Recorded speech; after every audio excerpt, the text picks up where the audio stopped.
Fala galera, e estamos começando aqui hoje mais um episódio do Na Oficina.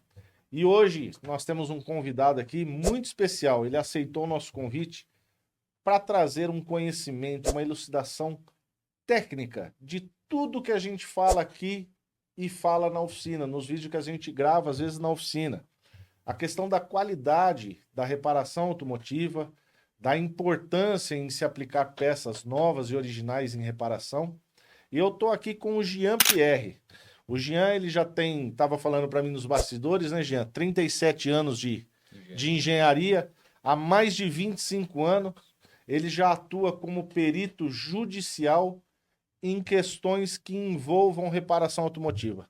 Exatamente. Jean, obrigado de você ter aceitado o Eu que convite. agradeço. Vim fazer essa resenha comigo aqui, esse bate-papo, e a gente vai falar do bastidor da oficina, exatamente o que acontece com um profissional altamente gabaritado para falar em termo técnico, né? O que na maioria das oficinas a gente às vezes, né, não tem um técnico, né? Não tem o reparador, o profissional, ele é profissional na reparação, mas ele não tem o conhecimento técnico, né? Às vezes, né, o conhecimento didático das questões que envolvem a reparação automotiva. Então eu te agradeço aí imensamente de você estar aqui com a gente, bater esse papo, e eu acho que o principal de tudo desse bate-papo nosso aqui vai ser trazer conhecimento para o consumidor em geral, né, Jean? Mas também para os reparadores que atuam no ramo da funilaria, na reparação automotiva e principalmente na funilaria e pintura. Perfeito. Eu que agradeço. Jean, fala para mim o que é o GAP. Você faz parte do GAP, né? Isso. O que é o GAP? Vamos começar a falar do GAP. O GAP é uma empresa que foi criada em 2005. Certo. Antes disso, eu atuava somente com perícias judiciais. E é o grupo de avaliação perícia e engenharia. Então, a ideia da criação da empresa era trazer uma série de profissionais para poder atender toda a demanda do mercado de forma multidisciplinar, não apenas a engenharia mecânica, como outras modalidades.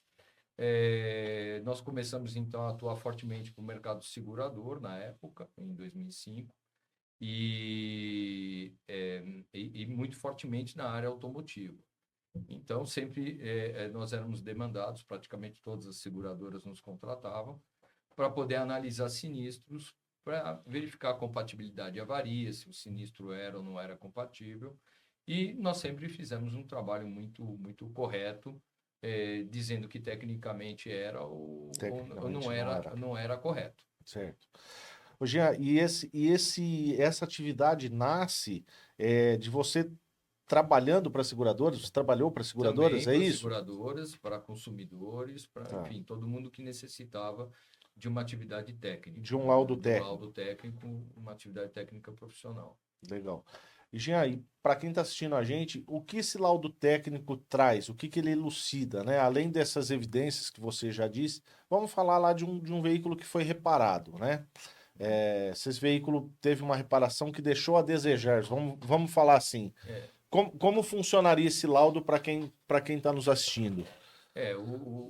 Esse trabalho para seguradoras, ele foi mais ou menos até 2013, e a partir dali a gente não atuou mais para o mercado segurador. Não houve nenhum tipo de litígio, simplesmente não houve mais interesse das partes em continuar trabalhando. Então eu me dediquei a atender consumidores, oficinas e a própria justiça, né? E o que a gente vê, e cada vez mais frequente, não é só uma constatação nossa do GAP, mas é uma constatação pública.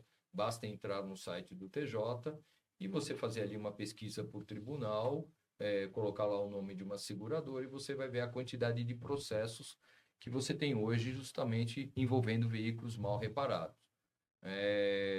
De um tempo para cá, eu acho que basicamente de 2004 para cá, teve um aumento significativo na vistoria cautelar, no número de vistorias cautelares. Inicialmente, o processo não era muito adequado, porque tinha muito laudo que indicava que o carro era reprovado ou recusado, né? Esse é um termo muito forte, e que a gente nunca concordou com isso. De lá para cá mudou, é aprovado com apontamentos. E é um trabalho relevante.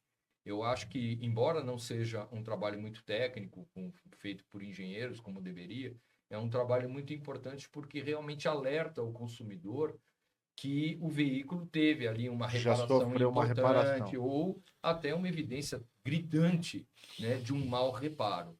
Então, isso tem sido positivo e criou-se aí um alerta dentro do mercado e as pessoas, então, incomodadas com aquela situação, né, vendo o veículo dele mal reparado, constatado no laudo cautelar, então começou a reclamar para a sua seguradora ou para a oficina que fez o reparo, de que ele foi prejudicado, que não conseguiu vender o carro, repassar, ou que teve uma depreciação muito E grande. aí vira demanda judicial na maioria dos casos, né, gente? Exatamente, exatamente. Né? Então, eu termino sendo nomeado como perito judicial nesses casos, ou muitas vezes o próprio consumidor, o proprietário do veículo, nos contrata para poder auxiliá-lo. Né?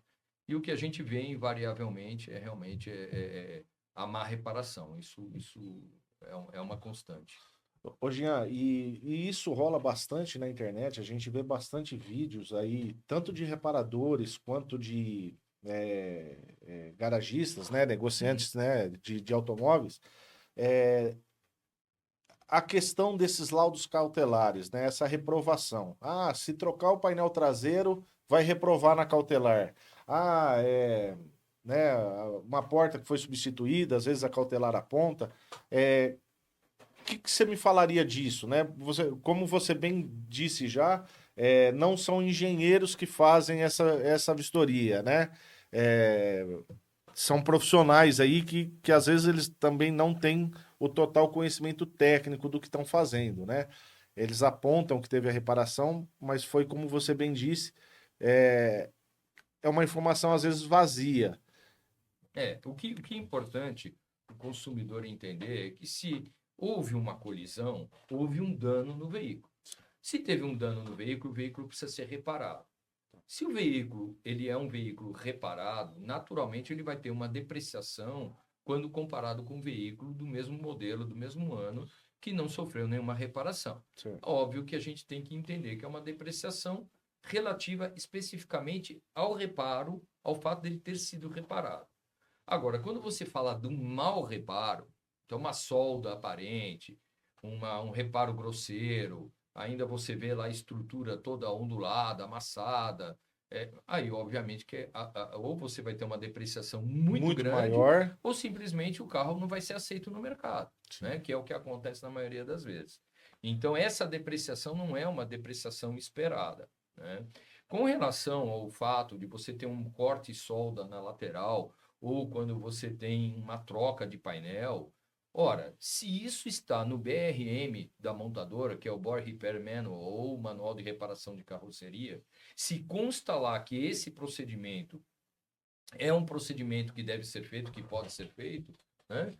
Por que o carro está... E foi feito aquele reparo, aquele procedimento, da forma como determina o manual, o fabricante, por que alguém vai dizer que aquilo não é aceito? Ah, porque é passível de não aceitação por seguradoras. Aí é um problema. Quer dizer, a seguradora indeniza, Autoriza a fazer o reparo, aquele reparo, mas ela mesma está ciente que depois ela não vai aceitar aquele veículo como segurado novamente, ou não vai renovar, ou a congênere não vai renovar aquele seguro porque teve aquele reparo, mesmo que a montadora diga que aquele reparo pode ser realizado. Então, você vê que isso é uma situação um pouco complexa. Tudo bem, a seguradora ela decide aquilo que ela pode aceitar ou deixar de aceitar, mas é no mínimo estranho, né? Então, o que a gente briga, luta hoje aqui no mercado é para que as reparações sejam feitas de forma adequada, para que os veículos possam voltar à circulação com segurança e com uma qualidade mínima, sabendo que, obviamente, vai ter ali uma depreciação. Já aproveitando esse gancho da questão da vistoria cautelar e de reparação, eu gostaria que você explicasse a diferença de um veículo PT e de um veículo de grande monta, porque existe uma diferença. Gostaria que você falasse do termo técnico, qual é a diferença para quem está nos assistindo entender. Perfeito, perfeito. a pequena, média e grande monta, ela é uma classificação que foi criada pelo CONTRAN para veículos que sofreram sinistro. Então, quando você tem uma colisão e o agente policial vai lá e faz o boletim de ocorrência, ele vai avaliar os danos e vai classificar hoje, de acordo com a resolução 810 do CONTRAN, as avarias daquele veículo. E aí ele vai dizer se é pequena, se é média ou se ela é grande monta. Se ela é média monta, significa o quê? Que você vai poder reparar o veículo e depois de reparado ele tem que ser levado até um posto de inspeção de segurança veicular para a avaliação do veículo e emissão do CSV, que é o Certificado de Segurança Veicular, para que então você apresente o Detran para que ele regularize aquele veículo. Né? Se ele for de grande monta, ele é sucata. Esse veículo não ele tem que ser baixado e ele não pode mais voltar à circulação. Ele corta o chassi e baixa lá, faz o procedimento administrativo para baixar. Agora, a perda total ela é um termo utilizado pelo mercado segurador para quando o valor do reparo ultrapassar 75% do valor do veículo na tabela FIPE. E aí tem um pulo do gato, bastante perigoso. E aí a gente vai poder falar. Então, por exemplo, tem certas modalidades de seguro que só indenizam a perda total. Roubo, furto, incêndio e colisão. Certo. Né? Então, é muito... e a gente tem visto isso, eu tenho visto como período judicial, a manipulação do orçamento para fugir da perda total. Então, ele faz um orçamento subfaturado, né? Subvalorado, melhor faturado não, porque não teve faturamento, subvalorado, para que o veículo se enquadre na perda parcial que ela não dá cobertura. Ela, então, estaria se eximindo da responsabilidade. Isso é muito cruel. Inclusive, eu como perito judicial, eu tive um caso onde a própria oficina deu um valor, aí a seguradora foi lá e regulou com valor bem inferior aos 75%, e aí eu peguei e falei, mas é muito estranho, a mesma oficina. Então, eu fiz contato como perito judicial para a oficina e eu perguntei para ele se ele faria o reparo daquele veículo no valor que estava no orçamento da seguradora. Ele falou, mas de forma alguma. Então, quer dizer, a seguradora que fez dentro daquele oficina, então, é um orçamento da seguradora, com o logo da seguradora, então aquele não é orçamento da oficina. Aquele é um orçamento da seguradora, justamente para fugir da sua responsabilidade. Então, eu acho que isso é muito cruel. O menino lá, o dono do carro, era um Uber, né? um motorista de aplicativo, né?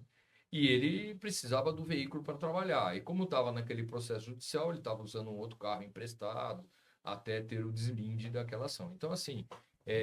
todo o transtorno que corre a gente por trás, vê esse tipo de prática. Então, a perda total ela funciona dessa forma.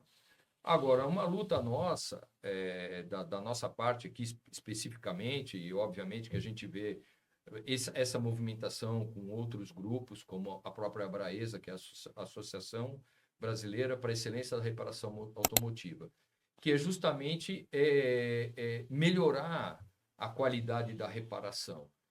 E isso envolve não só a melhoria da qualidade dos reparos e da atividade de reparação das oficinas, como também a preocupação com o veículo reparado para o consumidor. Então, eu acho bastante interessante essa iniciativa da Abraesa, que é nossa também. A gente comunga com esse tipo de prática.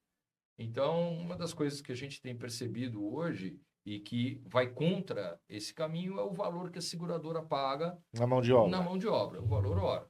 Né? Então, você pega aí, em média, o valor de R$60 a hora que uma seguradora paga para uma oficina. Então, vamos ver se esse valor ele tem alguma coerência, alguma pequena coerência. Muito simples. Qual é o salário hoje de um funileiro? R$5.000? Em média. Média, isso aí. São Paulo até maior. É mais que isso. Mas vamos supor, então, que a oficina cumpra com todas as suas obrigações sociais. Então, ela vai ter que registrar, ele tem que ser CLT, ele não pode ser PJ, a rigor pela lei, e nem cooperativa. Por quê? Porque a atividade que ele exerce é a atividade fim da oficina, é a reparação, então ele não pode. Então, ou paga por baixo do pano, paga por fora, sem registro. Eu não vou considerar isso. Então, R$ 5.000 é o salário dele. Periculosidade em grau máximo. Então, 100% praticamente a oficina ela tem de encargos. 5.000 dá R$ 10.000. Então, se você pegar e dividir os R$ 10.000 Pela hora trabalhada. pela hora trabalhada, não via CLT, não são as 220 horas. A gente tem que dividir pela quantidade de horas que efetivamente a oficina Trabalho. ganha em cima daquela mão de obra. Por quê? Porque o funileiro ele vai ao banheiro, ele atende o telefone, ele tem uma parada obrigatória para lanche, ele tem o café que ele tem que tomar. Aquele dia ele não dormiu bem, a produtividade dele Ele caiu. Né? Nós estamos falando de ser humano. A atividade que ele exerce é uma atividade artesanal. Então, eu cronometrei, eu mensurei a quantidade de horas do profissional. Varia entre 120 e 140. Se você pegar uma calculadora, muito simples a conta, né? Dividir 10.000, vamos dividir por 140, R$ 71,42. Quer dizer, a hora. Só do funileiro. Só do funileiro. Salário mais encargos. Isso é o que a oficina tira do bolso para pagar o profissional. Aí ela emite uma nota fiscal para a seguradora de R$ 60, paga os impostos, sobrou R$ 50. Já está faltando 21 para pagar para o funileiro dela. Não estou falando de água, luz, todos os insumos, lixa, solvente, tinta, porque está tudo incluso nesse valor. Se der tudo certo, né, Se Jean? der tudo certo. Investimento em ferramental, que eu falo que é muito importante. E aí, como é que faz? Como é que você espera a qualidade da reparação? Mas peraí, mas pelo menos a oficina vai ganhar no fornecimento de peças, né? Ele tem uma margem de lucro na venda da peça para a seguradora. Não. A seguradora vai lá e fornece as peças. A maioria hoje está assim, né, Jean? Então, quer dizer, nem com isso a empresa de funilaria e pintura, ela tem capacidade de ganhar. E onde que ela vai tirar isso daí? Ela vai ter que dar os pulos dela para tirar de algum lugar. Ela vai tirar da onde? Do carro que ela está reparando. Então, quem paga essa diferença? É o consumidor final. É o consumidor com o veículo mal reparado. Jean, isso é até legal o que você está falando. Eu gravo bastante vídeo na oficina e a maioria dos meus vídeos é chamar esse pessoal de oficina, principalmente oficina credenciada, né? Que você já deu uma entrada, né? Nisso aí. E eu acho assim, aqui eu não tô para julgar ninguém, né? A gente não tá aqui para julgar ninguém. Cada um sabe onde aperta o sapato e se tá trabalhando do jeito que tá trabalhando, se tá bom para ele ou não, né? Mas eu fui credenciado durante bom tempo, né? E todo mundo sabe, eu não preciso, né, aqui falar para ninguém, eu vim de mercado financeiro. Então eu sou o cara que faz conta. E o que você está dizendo aí é exatamente o que eu já enxerguei lá atrás como administrador da oficina. A conta não fechava, né? Porque assim, o custo operacional que a gente tinha, sem falar de insumo, não batia com o valor proposto pelas companhias. Então assim, como você consegue fazer um reparo de qualidade usando essa mão de obra baixa? A conta não fecha. Só que assim, eu falo também que o dono da oficina credenciada lá, os caras querem se enganar, né? É aquele negócio assim, tem muita oficina credenciada que uma peça que era passível de troca, ele se engana que a seguradora avalia uma reparação um pouquinho melhor lá para ele ganhar um pouquinho mais mão de obra. Então, para ele é interessante ele recuperar a peça do que trocar. E aí, quem é prejudicado com isso? O consumidor. Mais uma vez. E aí, é isso que eu ia te perguntar, como você analisa esse cenário, por exemplo, de uma recuperação de uma peça estrutural. Uma peça de segurança, eu já vi acontecer muito. A gente está falando de uma porta, de um capô, talvez tudo bem. A questão... Tudo bem não, Gê, porque eu falo assim... Não, estou dizendo um item mais externo. Mais estético, vamos dizer assim, né? E aí, assim, aí é aquele problema. Vai na cautelar depois, o cara coloca a canetinha lá, coloca o medidor de camadas, ele vai dar que teve reparação e tem material naquela porta, né? É grave esse apontamento? É grave, mas assim, menos ruim. Mas assim, eu gostaria que você me falasse um pouco dessa parte, por exemplo, de um reparo estrutural que a gente vê acontecer muito, principalmente em caixa de roda, pontal de longarina, quando às vezes entorta um pontal de longarina. Eu queria que você, sei lá, me falasse isso aí e alertasse esse pessoal que faz esse tipo de serviço, que está se enganando, achando que está ganhando uma mão de obra justa. E aqui eu posso até falar, e você sabe disso, é os 40%, né, Gia? Você sabe da continha do 40, né? Sim, Se a peça custa R$ 1.000, a seguradora paga 400 para recuperar, ele acha que tá beleza, porque ele não vai ganhar 400 na peça nova, né, se ele trocasse. exatamente. Então, o que você me fala disso aí, Jean? O item estrutural, a gente tem que entender, principalmente os veículos, que são, a maioria, praticamente todos os veículos, eles têm uma estrutura em monobloco. Monobloco. Então, como que essa estrutura ela é confeccionada? Você tem várias peças, chapas, que são estampadas e você tem ali uma conformação. E essa peça, toda aquela conformação, ela é calculada. Então, os ângulos daquelas nervuras, tudo aquilo é calculado. Eles têm um sistema de modelagem onde eles calculam estresse, concentração de tensão, etc. E aí eles fabricam aquela peça e com isso eles atendem aquilo que foi determinado pelos órgãos de trânsito, basicamente a NHTSA americana, que é a National Highway Traffic Association, Que são os testes de colisão. Security Association, e a EuroNCAP, que é a europeia. Então eles têm normas, eles criam normas de resistência, geralmente determinado por distância entre eixos. Então, por categoria de veículo. Então, ele vai lá e coloca, eles chamam de stiffness, que são os coeficientes de resistência. Tem A e B. E aí ele vai lá e com aquilo ali ele faz o projeto da carroceria. Quando esse veículo ele sofre uma colisão, você tem um trabalho que está sendo realizado ali e ele sofre, então, uma deformação. Essa deformação... Em pontos já pré-determinados, né, Jean? Para quem... Sim, que pra a gente quem chama tá de assistindo. deformação programada. Então, você tem algumas peças que ela tem ali algumas nervuras, de tal forma que quando você tem um impacto, Absorva esse impacto.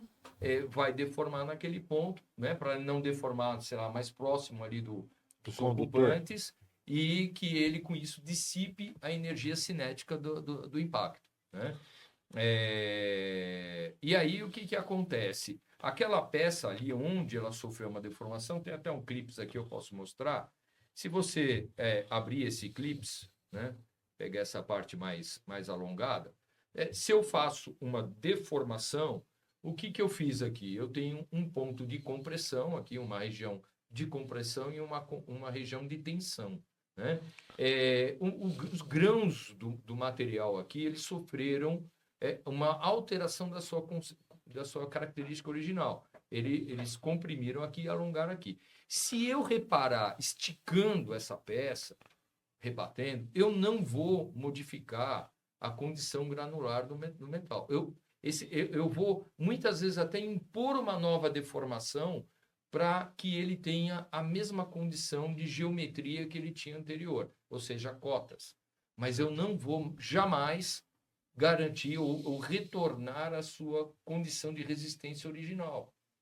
Então, essa peça está condenada e, por conseguinte, o próprio veículo está condenado, porque ele não vai ter mais o comportamento de deformação estrutural da forma como ele foi projetado, podendo colocar as pessoas em risco, né? Isso, por outro lado, você tem o airbag, né? Que é o SRS, que é o Supplementary Restraint System, ou Sistema de Retenção Suplementar, que pode abrir ou não abrir no momento que precisa ser acionado ou não, ou que não precisaria. E aí pode provocar até, talvez, um dano maior. Então, a peça que foi deformada e é uma peça estrutural, ela tem que ser trocada. E se você pegar o manual da montadora de reparo da carroceria, e por que eu tenho que obedecer o manual da seguradora, da montadora, desculpa, porque ela projetou o veículo. Se a montadora projetou o veículo, ela sabe como que esse veículo deve ser reparado. E ela está mostrando que as peças devem ser substituídas. E assim deve ser feito. Jean, eu falo muito também a questão, além das técnicas e normas da montadora, né? Você bem disse, se a peça, né, tem no catálogo da montadora para troca, né? Tem essa disposição. Mas eu falo também, falta muito conhecimento no mercado. Às vezes eu falo assim, tem a questão das normas da BNT, Uhum. que regulam o setor de reparação automotiva. Eu já vi muito caso, em casos que ocorrem colisões que danificam a suspensão de um lado, acontece o absurdo de se trocar um amortecedor do lado direito e do lado esquerdo fica o amortecedor velho. E tem companhias de seguro que às Se vezes recusa de pagar. se recusam de pagar. Uhum. E aí teve alguns casos que eu, conversando com o analista de sinistro da seguradora, eu falei, nem que eu tiver que pagar do bolso para trocar, mas eu ter minha consciência tranquila que eu tô pondo um carro na rua com uma família dentro que está sendo reparado com qualidade e com técnica. Uhum. Porque assim, se esse carro, né, numa curva ou numa frenagem, pelo pouco conhecimento técnico que eu, Felipe, tenho, mas eu sigo as normas e sigo as regras, eu sei que não vai ter a mesma função. Um amortecedor novo e um amortecedor que já tem lá, sei lá quantos mil quilômetros de uso, né? Pode ser até poucos, mas então assim, né, Jean, o que a gente fala direto e sempre nesse cenário de reparação, o que mais falta é conhecimento de informação, né? É. Você tocou um assunto bastante importante, de extrema relevância. É até irônico, né? Porque você contrata a seguradora, você está falando de seguro, de segurança, né? Então, quando você, né, tem a infelicidade de bater o seu veículo, né, de sofrer um sinistro de colisão, você espera que a seguradora esteja vendo o seu lado da segurança, seja no reparo adequado, né? Como seja com qualidade adequada, como seja o reparo adequado, no caso, a troca. Por quê? De fato, você estando com um pneu meia-vida de um lado e um pneu novo do outro, você vai ter uma diferença, um desequilíbrio quando você acionar os freios. E a mesma coisa o amortecedor. Então, você realmente está colocando a vida daquelas pessoas em risco, Isso. porque você também não sabe qual é a habilidade daquele motorista. Então, na realidade, quando você termina o reparo, quando você faz o reparo, e aí vem a máxima do próprio seguro, você tem que retornar ao status quo. Qual é o status quo? É um veículo com pneu meia-vida? Então a seguradora vai fornecer outro de meia-vida? Ela tem como mensurar? Não, não tem como mensurar. E o que é o status quo? O status quo é um veículo seguro, com os pneus iguais, os amortecedores com os mesmos coeficientes, né, de amortecimento, molas com os mesmos coeficientes de elasticidade, de tal forma que quando você aciona os freios, o veículo vai parar de forma equilibrada, né? Então, isso não é mais o que está acontecendo hoje. A mesma coisa as peças genuínas ou paralelas, se você quiser comentar sobre isso. Então, Jean, você já puxou exatamente o que eu ia perguntar para você. O que eu vejo é que essa falta de conhecimento, e, e, e eu demonstro isso nos meus vídeos lá, essa conversa nossa está convergindo para isso. Os reparadores, eles não têm a consciência da responsabilidade que eles têm na reparação e na aplicação dessa peça. Então, assim, o que muitos dos reparadores teriam que ter a consciência, ter a responsabilidade, vamos dizer assim, que não importa que a seguradora forneceu aquela peça, o responsável por aquilo é ele. Então, vamos lá, ele tá pegando um orçamento, tô dizendo numa oficina credenciada, tá? A seguradora vai lá, faz o orçamento e ele executa aquele serviço, né? Sabendo que está errado. Sabendo que tá errado. Sabendo, eu falo assim, né, Gia? Eu acho que o cara tá tão no rolo compressor. Às vezes eu converso com alguns profissionais de oficina e às vezes eles não têm a clareza de tudo isso que a gente está falando, né?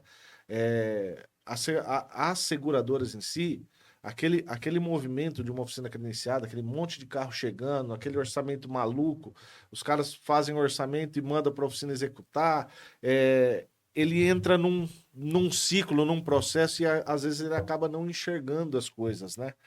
E aí o que eu falo, você que está do lado judicial, que a gente sempre fala, né? É, sem contar o risco maior dessa segurança, vamos dizer que nada disso aconteça, não aconteça outro acidente, nada disso. Mas você está do lado da justiça que vê essa questão das reparações mal feitas, esses embates que tem dessas reparações. Como que você enxerga esse cenário da oficina credenciada executando uma coisa que, na verdade, às vezes não é a vontade dela, não é o preço dela, ela se sujeita a trabalhar num preço em que a seguradora está impondo para ela trabalhar, que talvez ela tenha que usar insumos de menor qualidade para poder equiparar naquele preço. O que você vê desse cenário, Jean? É um cenário bem delicado, né? A oficina ela tem que entender, qualquer que seja ela, referenciada ou não, de que a responsabilidade é objetiva, ou seja, ela é que está fazendo o reparo. É ela que está aplicando a peça no veículo, é ela que está desmontando o veículo, é ela que está soldando a peça que ela aplicou. Então, ela é a responsável direto daquele reparo. Então, assim,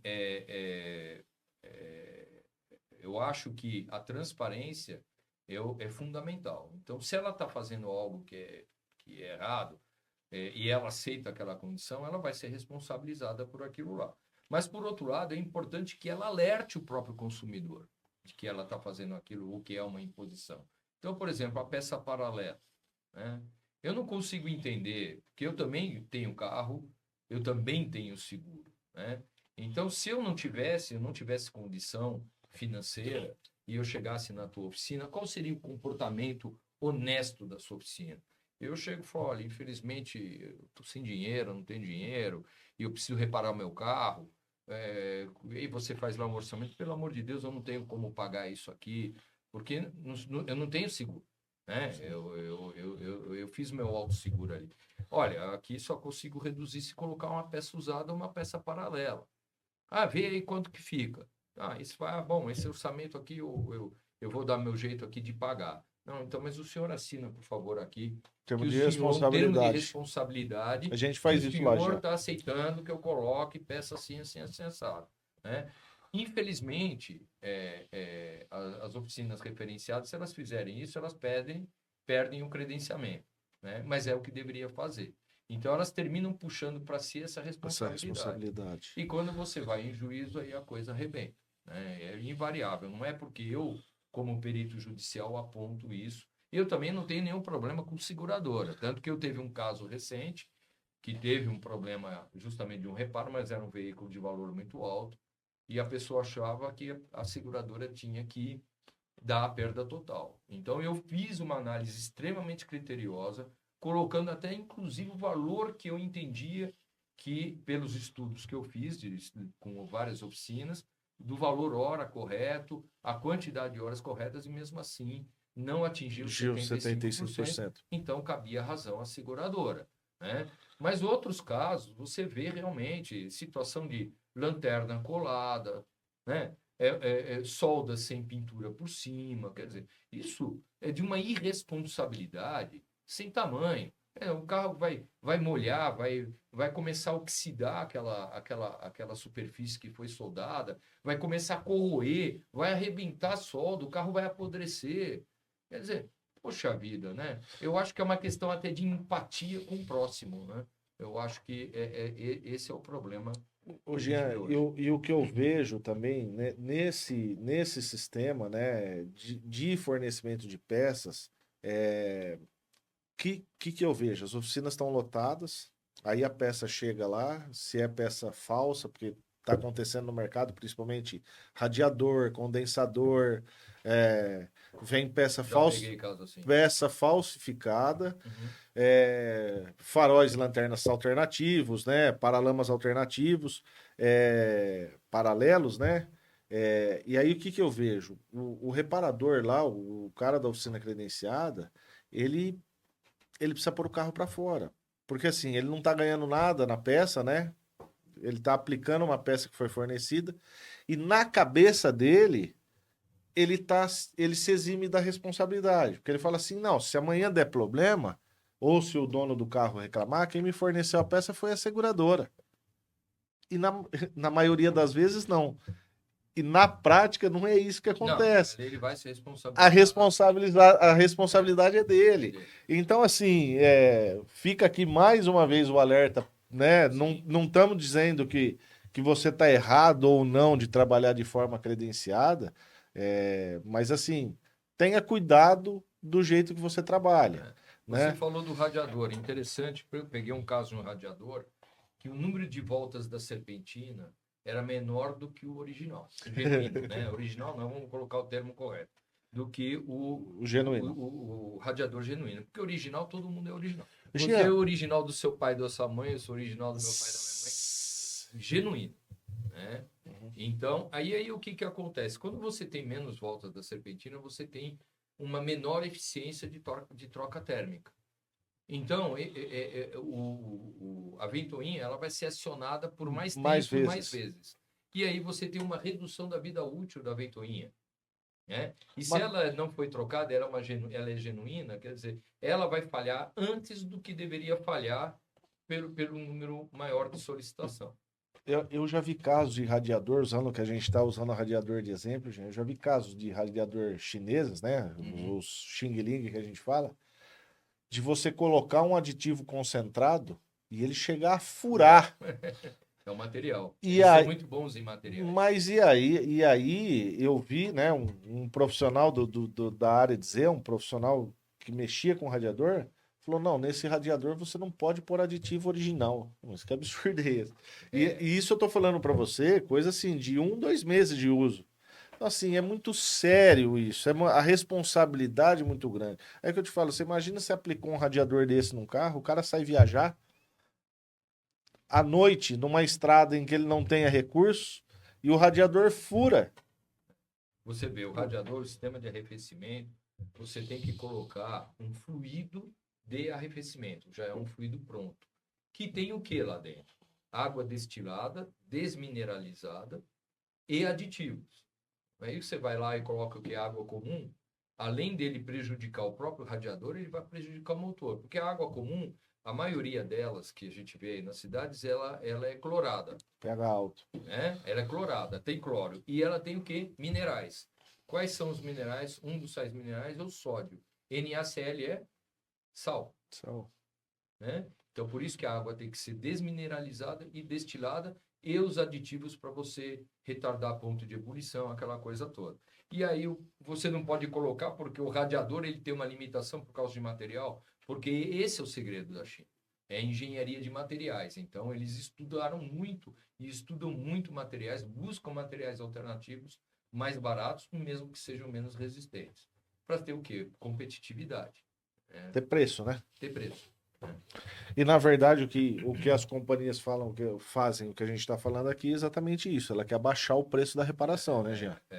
Então, assim, além disso, assim, e esse é um ponto importante, né? Que a gente tem observado. A seguradora, no primeiro momento, ela tenta buscar algum elemento que ela possa recusar aquela indenização. Aí é um outro ponto, é uma outra história que não envolve nem a oficina, mas muitas vezes envolve a oficina. Porque quando aquele caso, aquele sinistro, ele está em análise, o carro está ocupando o quê? Uma vaga técnica. Então ele está lá na sua oficina parado, não vem autorização de reparo, não vem nada, ocupando espaço. Muitas vezes você está tendo que deslocar uma mão de obra para movimentar o carro para cá, para lá, ou você não consegue reparar um carro que poderia trazer um recurso para a oficina, né? Para um serviço faturado. Está te ocupando o espaço e depois de 5, de um carro 15, produtivo, né? 20 dias, 30 dias, 40 dias, aí a seguradora fala, não, esse carro a gente vai entregar para o proprietário e não vai indenizar. Mas por que não? Porque o sinistro indevido, nós fizemos um laudo técnico, nós pagamos. Na realidade, é isso que dizer. Compramos uma prova, né? Isso já aconteceu no passado com recibos de compra e venda, uma outra história que eu não vou levantar aqui para não causar polêmica. Então, eles agora usam uma falsa prova, que é um falso laudo. Isso foi identificado, né? E denunciado. Eu fiz isso, né? E obviamente que eu estou sofrendo alguns ataques por ter feito essa denúncia. E o que eu acho que o segurado tem que fazer quando sim ele se encontra numa situação dessa? Fale com o seu corretor, peça ao seu corretor para que solicite a seguradora o fornecimento do laudo. Quem é que fez o laudo ou o próprio laudo. Se não fornecer, entre na justiça e solicite o laudo, investigue esse profissional. Veja quem ele é e denuncie ao CREA, se ele for um engenheiro. Faça isso, porque quanto mais denúncias chegarem até o CREA, menos a gente vai ter no mercado esse tipo de profissional. Tanto que teve um profissional desse especificamente, que teve uma ação judicial, eu nem participei desse processo, nem do caso, nada disso, mas eu descobri o processo, o juiz pegou e falou, peraí, esse laudo está totalmente errado. Como? O perito não foi no local? Como que ele fala um negócio desse, uma tremenda, uma besteira? Eu conheço muito bem o local. Eu passo por lá várias vezes por semana. E está correto o autor da demanda, e está errado e deu o ganho de causa para o autor. Quer dizer, ele desmascarou o perito judicial, o perito da seguradora, ali mesmo no processo. Quer dizer, vergonhoso. Aí esse mesmo perito fez também um caso de uma Mercedes, coitado da oficina. Né? Teve uma colisão lateral na roda, e aí a oficina lá pedindo para trocar a caixa de direção. Aí ele chegou com o aparelho dele, porque o aparelho da Mercedes, que custa R$400 mil lá para a concessionária... Ele tem. Não, o aparelho aquele lá não presta. O bom é o dele, porque o dele é homologado por todas as montadoras, dentro do imaginário dele. É um aparelho de R$400, R$600, mas é o bom. Aquele da montadora lá, da concessionária, não vale nada. Ele pegou, fez a leitura do módulo, sozinho, ninguém viu essa leitura, pegou o extrato, pôs no laudo dele, cheio de erro, e está dizendo que aquilo ali já era um defeito interno do motor, do carro, da direção, do módulo, enfim, que não tem nada a ver com a colisão. Aí o perito judicial atacou o perito judicial, me atacou, que eu também estava nesse processo. Aí o perito judicial foi até a Mercedes, trouxe uma nota técnica. Colisão lateral com deformação plástica, tem que trocar a caixa de direção. Acabou. O que a seguradora fez com a resposta do perito judicial? Ela retrucou, se manifestou, foi lá, fez o acordo e pagou. Porque chegou a ser até vergonhoso. E aí, Jean, você está falando no caso do judicial, que chega nesse caso de perícia, mas o que a gente mais vê na oficina no dia a dia, e principalmente nessas oficinas credenciadas que a gente vê isso aí, a análise do sinistro por foto. Sim. Então você pega um carro, eu já peguei caso lá, a gente faz a vistoria do carro, mano. Às vezes o cara tá na Bahia, tá no Rio de Janeiro, tá no Espírito Santo, tá em outro estado, ele tá lá, um técnico, né? Porque não é um analista, né? Ele tá avaliando aquela batida dali. Então, assim, eu acho, isso eu comento muito na oficina, que isso também ficou muito frio, porque antes o perito ia em loco, a maioria das companhias ia em loco. E aí, quando tinha esses casos de colisões que com mais detalhes, com o perito vendo em loco, era melhor avaliado. Hoje, o cara está vendo por foto e, na maioria das vezes, o que eu vejo, que nem conhecimento técnico do ramo ele não tem. Mas esse analista, ele dá o primeiro corte e depois a seguradora vai lá e contrata um engenheiro para emitir o laudo para sustentar aquela negativa que ele acabou de dar, entendeu? Uhum. Só para poder documentar. E aí você pega um relatório, por exemplo, desse de leitura do módulo, que eu comecei a desconfiar por conta de uma outra perícia que eu vi, de um outro processo que eu não participei, que o perito se deu ao trabalho de analisar os dados que tinham de erros daquela leitura do módulo, e aí ele começou a questionar. E foi bastante curioso que ele chegou na hora da perícia e falou para o assistente desse perito que trabalha para a seguradora, você está com o aparelho aí? Ele falou, tô. Então, vamos ler então o módulo do carro? Ah, não, eu só posso fazer a leitura por ordem judicial. Como por ordem? Caramba, o cara é perito judicial, ele tem o poder do juiz ali naquele momento e se recusou a fazer a leitura. Aí eu falei, pera um pouquinho só. Esse relatório do módulo, ele é montado. Ele não é a leitura do módulo. Porque eu trabalho com transparência. Se eu trabalho para a justiça e eu vou falar o nome aqui. Imparcial, né? Se eu vou analisar um veículo BMW, eu vou fazer a leitura do módulo com o equipamento da BMW. Qualquer outro equipamento, para fins judiciais, ele não é Não válido. tem valor. Por quê? Porque eu não sei se o protocolo de comunicação ou a interpretação dos dados pelo equipamento, lá, o Xing Ling, se ele está sendo feito de forma adequada. Então, por transparência, por respeito às partes, eu vou utilizar o quê? O equipamento do fabricante do veículo. É isso que tem que ser feito. E no caso, inclusive falando de BMW, foi um outro caso também de caixa de direção, que aí ele passou por uma área ali de alagamento e entrou água dentro da caixa, tinha água, vertendo água. Aí ele falou, não, então isso aí é um problema de software, não, isso é um problema de hardware. Ele deu 3 alternativas de ocorrência. Né? Primeiro falou que era uma coisa, depois falou outra, só para negar a indenização. Ah, não, então isso é a falência da vedação do conector, então isso permitiu a umidade dentro do conector. E aí ele juntou, para fornecer para o perito judicial os dados, um vídeo mostrando ele tirando o conector e vertendo água. Isso é umidade? Não, peraí, gente. Alagamento. Nós saímos do bom senso total, né? Quer dizer, e aí, obviamente, que o perito judicial fez todas as respostas, inclusive a única resposta que ele tinha, que ele até voltou atrás, era da leitura do módulo, que eu impugnei, porque aquela leitura era fake. Não era condizente com a realidade. Não era coincidente com a realidade. Foi feito por equipamento que não era o homologado da montadora e também de forma não assistida. Será que ele leu de fato aquele módulo? Porque trocou a caixa, reprogramou ali, o carro está funcionando, né? Então, assim, consumidor, tome cuidado com negativa de indenização. Busque seus direitos, consulte o advogado, consulte o seu corretor, procura um bom técnico, um bom engenheiro que conheça da matéria e vá atrás dos seus direitos. Quantas vezes você vê a situação, caramba, eu bati num carro ali na avenida, rapaz, arrebentei, acabei com o carro, não fez nada no meu carro. Esse sinistro caiu na mão de um analista de uma seguradora ou de um perito desse contratado, é montagem de sinistro, é empréstimo de seguro. Mas eu acho assim também, né, Jean? A primeira premissa é o cara procurar o reparador que ele tem confiança, né? Também, sem dúvida. É procurar. É o que eu falo assim, às vezes eu pego clientes novos na oficina lá. Hoje a pesquisa é muito fácil, né? A internet ajuda muito.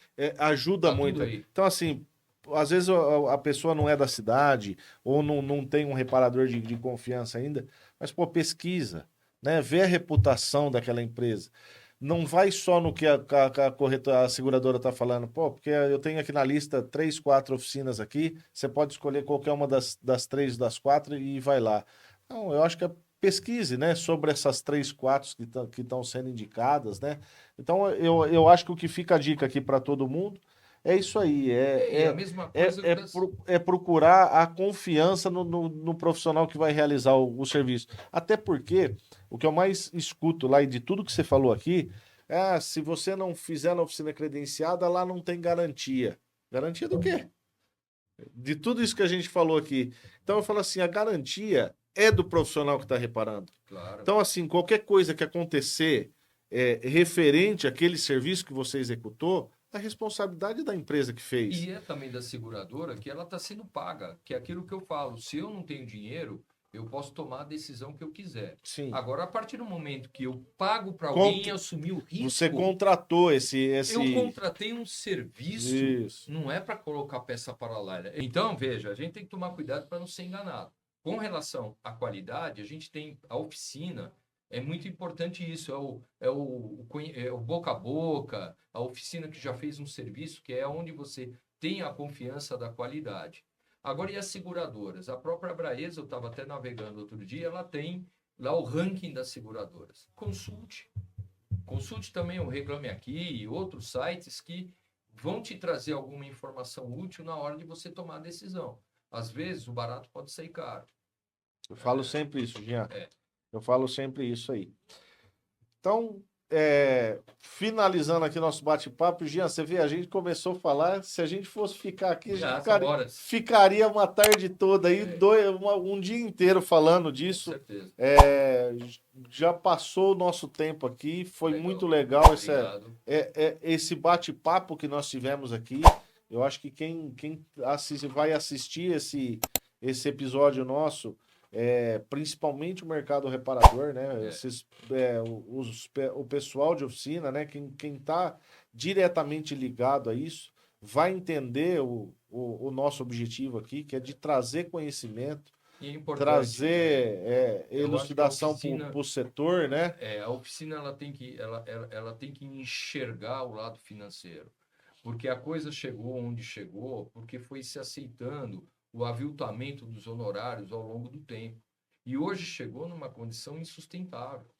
Desses estudos que você fez, Jean, você fala num valor de mão de obra justo para uma oficina hoje? De termos gerais? Porque a gente varia um pouco de região para região.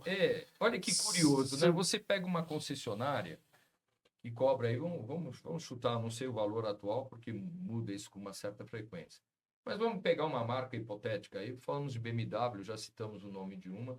Vamos pegar a BMW. A gente pega 100 BMWs 320 e vamos calcular o tempo para a troca dos amortecedores das 100 BMW.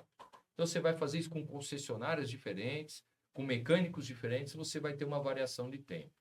Essa variação de tempo vai dar aí 5% no máximo. Por quê? Porque o carro está bonitinho. É um padrão, tá lá, o parafuso tá lá, tem o procedimento da montadora, tá tudo bonitinho, né? E aí ele vai lá e monta a tabela tempária dele, ou o baremo da montadora. Quando você tem 100 BMWs 320 batidos de frente, agora é a sua matéria. E você vai debruçar um funileiro só para desmontar aquela frente, para tirar todas as peças avariadas e peças que precisam ser tiradas para reparar. Aí você vai cronometrar. Vai dar quantos por cento de diferença? Muita coisa. Porque cada batida é diferente da outra. São batidas diferentes. Uma peça encalacrou com a outra, ele tem um pouco mais de dificuldade. Às vezes ele está ali 1 hora só para tentar desguarnecer, para salvar uma peça que está ali, né? Um elemento que está ali da carroceria. É uma atividade artesanal e multidisciplinar. Porque você precisa ter mecânico, funileiro, pintor, mecânico, elétrico, tapeceiro e por aí vai. Que você não tem na mecânica. Então, como que a oficina mecânica da BMW cobra R$500 a hora para um serviço padronizado, manualizado, que tem uma pequena variação de um veículo para outro, de mecânico para mecânico, e você paga R$60 por uma atividade artesanal multidisciplinar para reparar o mesmo tipo de veículo? Não tem sentido isso. Então, quer dizer, você já tem aí um número. Por isso que muitas concessionárias fazem o quê? Terceirizam a funilaria e pintura. Não dá para a seguradora impor o fornecimento de peça para a concessionária. A própria concessionária fornece, que é o interesse dela, até porque ela tem cotas com a montadora de fornecimento. Então, ela terceiriza. Então, ela vai lá, passa lá, ela recebe R$120, recebe mais que as oficinas normais, repassa para um terceiro, retém 30%, e para ela está tudo certo. E aí a gente cai de novo na qualidade. Então é isso. Jean, obrigado. Obrigado aí, foi um bate-papo muito legal. E para você que acompanhou a gente até agora, comente aqui embaixo o que você achou desse episódio. Se você tiver mais perguntas, mande pra gente, que a gente vai tentar responder, né, Jean? É isso aí. Eu mando pro Jean, o que eu souber responder, vou responder também. Valeu, galera. Muito obrigado. Obrigado.